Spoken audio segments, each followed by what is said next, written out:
الإنسان علمه البيان الشمس والقمر بحسبان والنجم والشجر يسجدان والسماء رفعها ووضع الميزان ألا تطغوا في الميزان وأقيموا الوزن بالقسط ولا تخسروا الميزان والأرض وضعها للأنام فيها فاكهة والنخل ذات الأكمام والحب ذو العصف والريحان فبأي آلاء ربكما تكذبان خلق الإنسان من صلصال كالفخار وخلق الجان من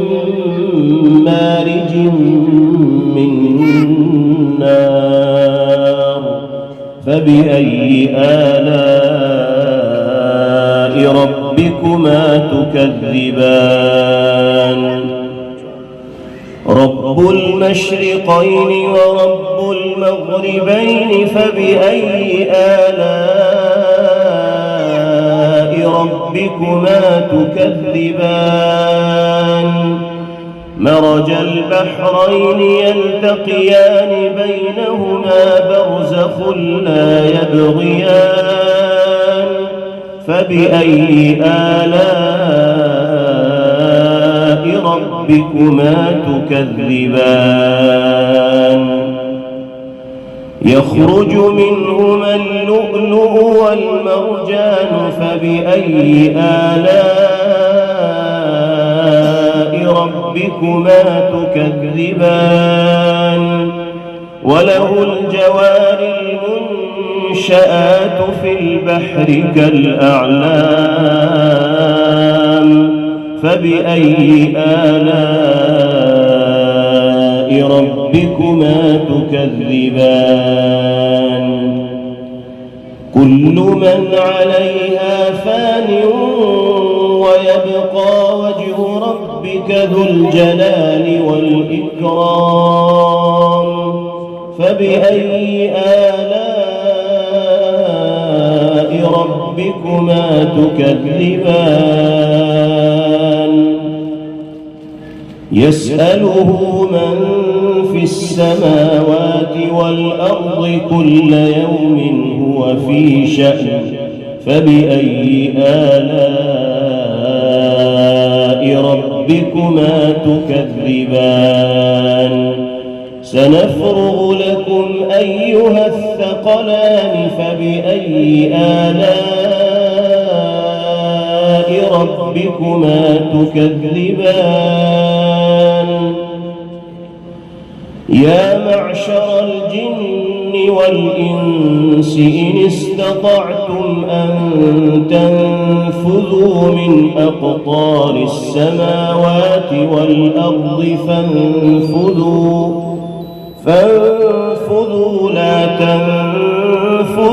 إلا بسلطان فبأي آلاء ربكما تكذبان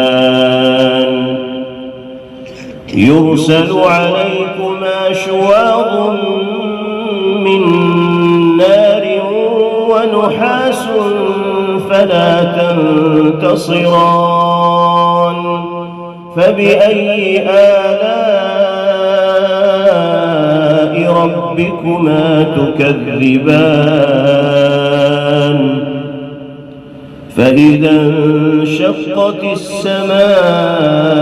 فكانت وردة كالدهان فبأي آلاء ربكما تكذبان فيومئذ لا يسأل عن ذنبه إنس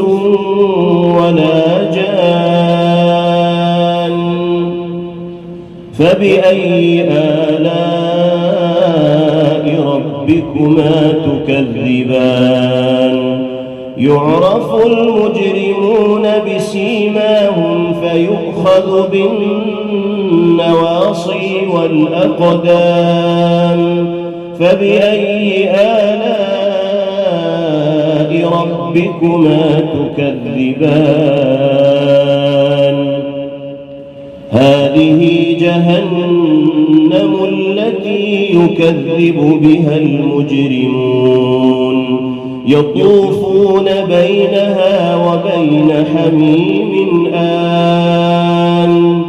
فبأي آلاء ربكما تكذبان